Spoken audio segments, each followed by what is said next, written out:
새로 부임한 베스도 총독을 이제 유대의 분봉왕 아그리빠가 만나기 위해서 예루살렘에서 가이사랴로 옵니다.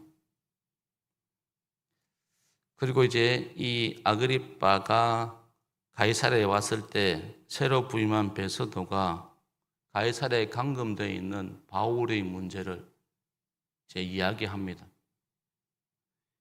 그래서 자기가 이제 바울은 지금 로마 시민권자로서 로마에 가서 재판받기를 원하는데, 그러면 이제 그 재판에 합당한 공소장을 써야 되는데, 근데 지금 베소도가 이 공소장에 기록할 내용, 제목을 발견하지 못하고 있었습니다.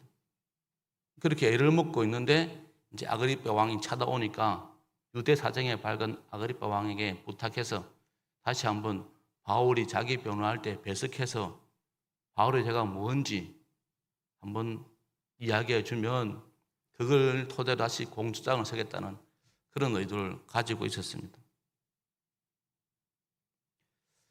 그런 과정에서 지금 이제 오늘 본문도 이제 다시 한번 바울이 자기 변호를 하는 그런 연장선상에서 기록되고 있습니다. 그 자기 변호의 내용 중에 하나가 바로 다시 한번 자기가 회심한 내용을 말합니다.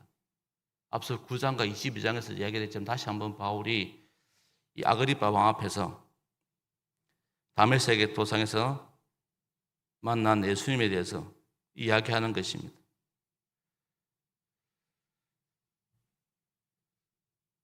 이 바울이 이 왕과 총독 앞에서 다시 자기의 경험을 이야기하는데, 그렇게 이야기하면서 바울이 자기 변론을 하면서, 그러니까 십자가에 죽으신, 자기들이 십자가에 못 박혀 죽게 한 그 예수님이 부활하신 그 예수님이 그동안 선조들이, 유대인들이 구약시대로부터 계속해서 기다려온 그 메시아, 그리스도라는 것이 핵심입니다. 그러니까 자기가 유대인들에게 자기들이 기다려온 그 메시아를 지금 전하는데, 그렇게 전하는 그 이야기 때문에 자기가 유대인들의 영국을 이유가 없다는 겁니다.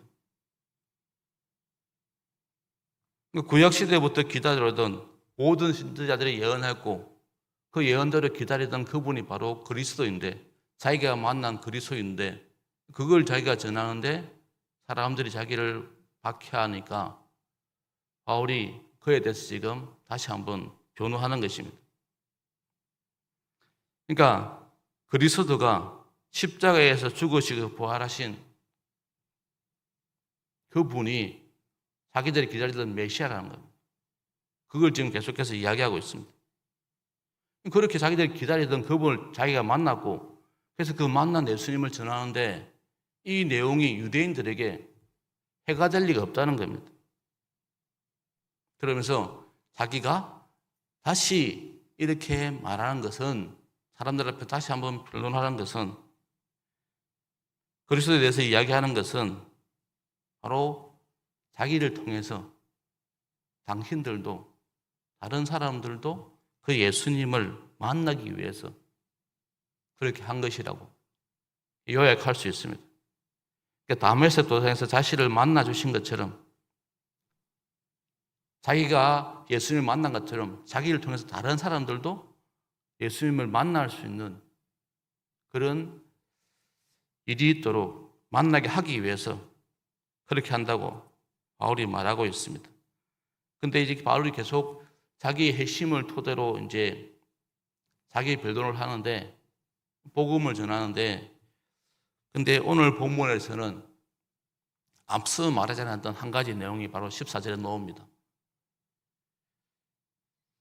그 내용을 보면 우리가 다 땅에 엎드려짐에 내가 소리를 들으니 히브리 말로 이르되 사울아 사울아 내가 어찌하여 나를 박해하느냐, 가시채를 뒷발질하기가 내게 고생이니라.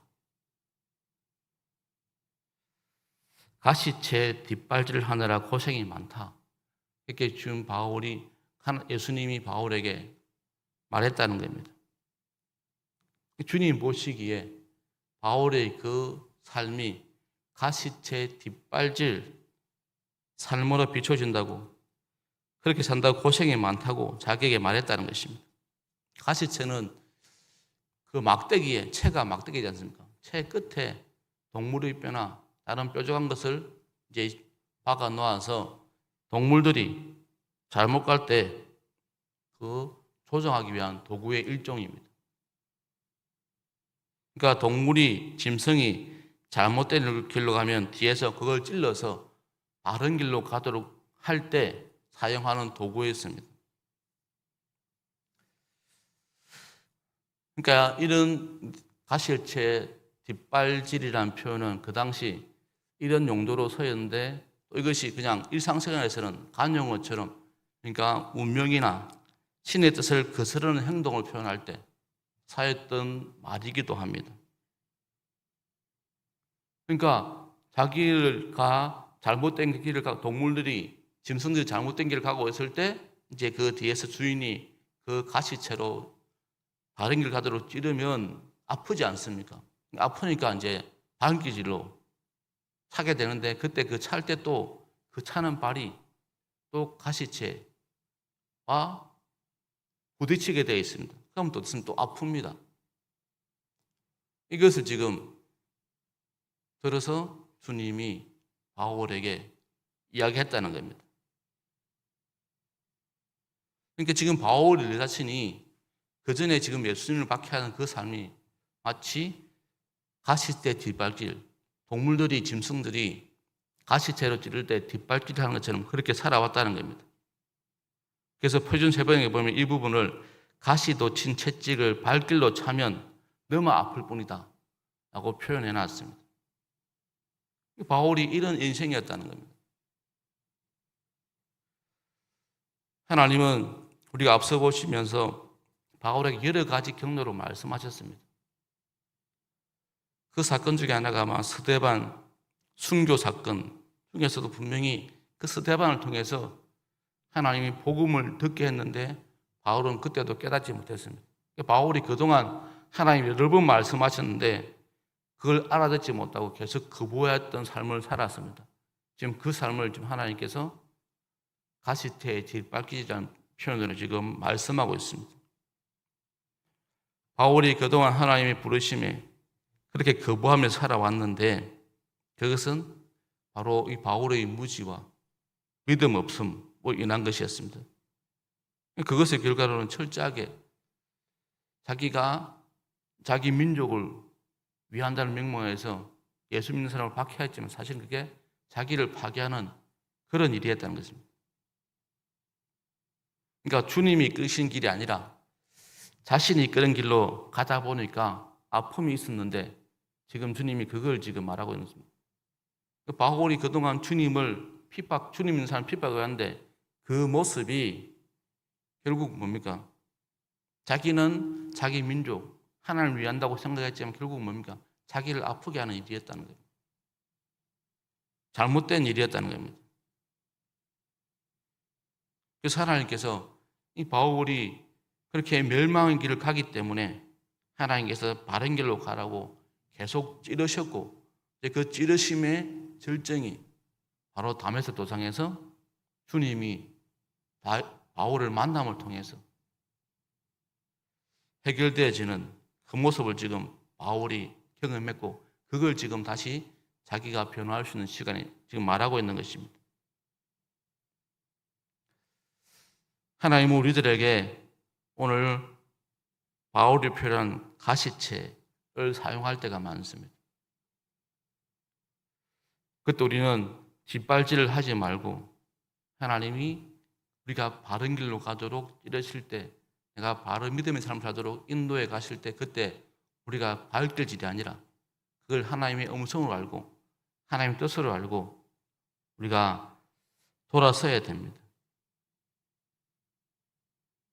그것이 바로 믿음의 지혜 있는 모습입니다. 지금 바울도 유대인들에게 지금 아그리빠 왕 앞에서 자신이 그랬던 것처럼 지금 하나님께서 자신을 통해서 예수 그리스도를 전하게 했고 그걸 듣고 있는데 이 과정에서 자기가 경험하겠던 것처럼 그들도 돌아서기를 원하는 그런 마음도 내포되어 있습니다.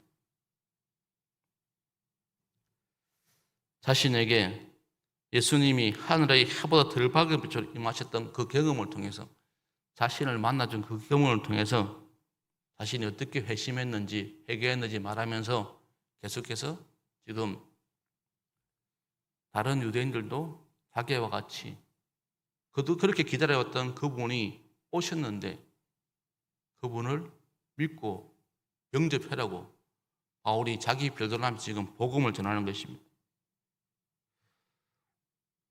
우리가 길을 갈 때, 우리가 믿음의 길을 갈 때 하나님께서 우리가 바른 길을 갈 수 있도록 늘 하나님의 음성을 들려주십니다. 우리가 그걸 무시하면 큰 낭패를 당합니다. 그러면서 이제 바울이 다시 한번 18절에서 말합니다. 그렇게 하나님께서 자신을 회개케 하고 다시 회심해서 하나님으로 돌아서게 한 이유는 바로 18절에 설명하고 있습니다. 그 눈을 뜨게 하여 어둠에서 빛으로 사탄의 권세에서 하나님께로 돌아오게 하고 제 사함과 나를 믿어 거룩하게 된 무리 가운데서 기업을 얻게 하리라 하더이다. 이 바울이 그렇게 다메섹에서 예수님을 만나고 나서 자기에게 주어진 사명이 바로 18절 말씀이면 이스라엘과 이방을 향한 사명을 받았음을 바로 18절 말씀대로 다시 한번 이야기하고 있습니다. 사람들을 눈을 뜨게 하여 어둠에서 빛으로 사탄의 권세에서 하나님께로 돌아서게 하는 것, 그게 자기 사명이라는 겁니다. 그러면서 아그리파 왕을 비롯한 유대 지도자들도 그렇게 되기를 원하는 마음을 지금 담고 이야기하고 있습니다. 하나님 편으로 돌아서는 것, 그래서 어둠에서 빛으로 사탄의 권세에서 하나님께 돌아섬입니다. 근데 이건 사실은 선택의 문제가 아닙니다. 우리가 뭐 음식을 먹을 때 짜장면을 먹을지 짬뽕을 먹을지 그렇게 선택할 때 선택한 것처럼 그런 선택의 문제가 아닙니다. 이런 선택들이 어떻습니까? 이걸 선택하면 또 다른 것이 후회되는 그런 경우가 많습니다. 근데 이 하나님께 돌아선 회심은 그런 게 아니라는 겁니다. 이걸 선택하면 다른 것이 후회되는 그런 선택이 아니라는 것입니다. 그야말로 우리가 어둠에서 빛으로 사탄의 권세에서 하나님께로 돌아서는 그런 선택입니다. 이런 선택에는 후회가 없다는 겁니다.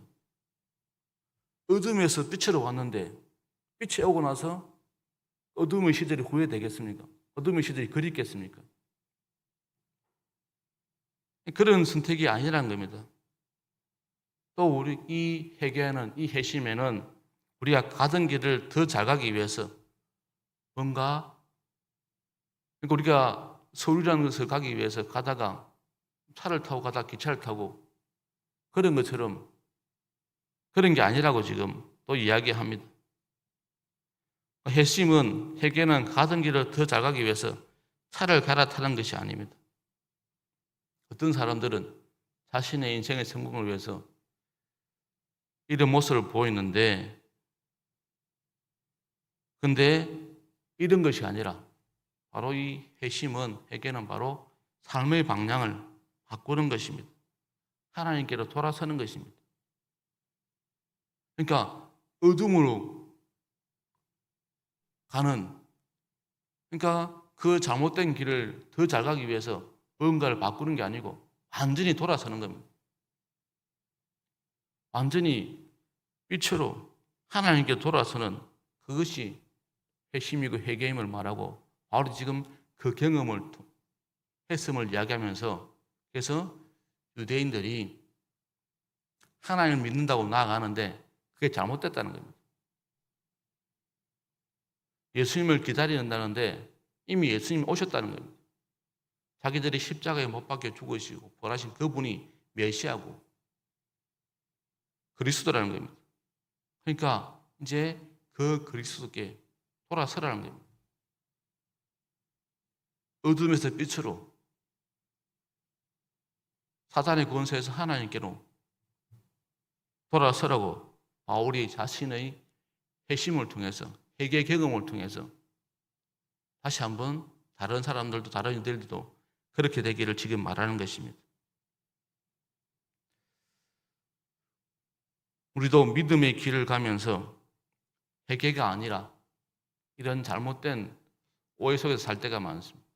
그냥 우리가 믿음을 선택하고 나면 이걸 선택하면 다른 것을 후회되는 그런 선택이 있는 것처럼, 그런 것처럼, 또 뭔가 내가 하나님을 잘 믿는다고 말하면서도, 하나님을 뜻을 따른다 하면서도 뭔가 계속 그 방향을 가면서 뭔가 도구만 바꾸는, 방법만 바꾸는 그런 삶이 아님을 다시 한번 우리 깨닫게 합니다. 하나님, 우리 그럴 때 우리에게 이 가시체를 통해서 우리를 찌르게 하시는데, 그때는 거기서 완전히 돌아서서 다시 빛으로 하나님께로 향하기를 원하는 그 마음도 지금 바울이 우리에게 이야기하고 있습니다. 그래서 우리가 진정한 회개를 통해서 또 하나님께서 우리의 끊임없이 하나님 원하시는 믿음의 삶을 살도록 그렇게 나아가도록 도우실 때 그 음성을 듣고 깨닫고 삶의 방향을 날마다 바꾸는, 날마다 하나님께로 향하게 하는 그런 삶을 살도록 우리에게 지금 이야기하고 있습니다. 그래서 가시체가 있을 때 우리가 발길질로 더욱 고통이 나더라도 더 아픔을 겪는 것이 아니라 그때 우리가 깨닫고 회개를 통해서 하나님 원하시는 생명의 길, 진리의 길을 갈 수 있기를 우리가 늘 깨어 기도했으면 좋겠습니다. 하나님, 내가 지금 믿음의 삶을 산다고 말하고 또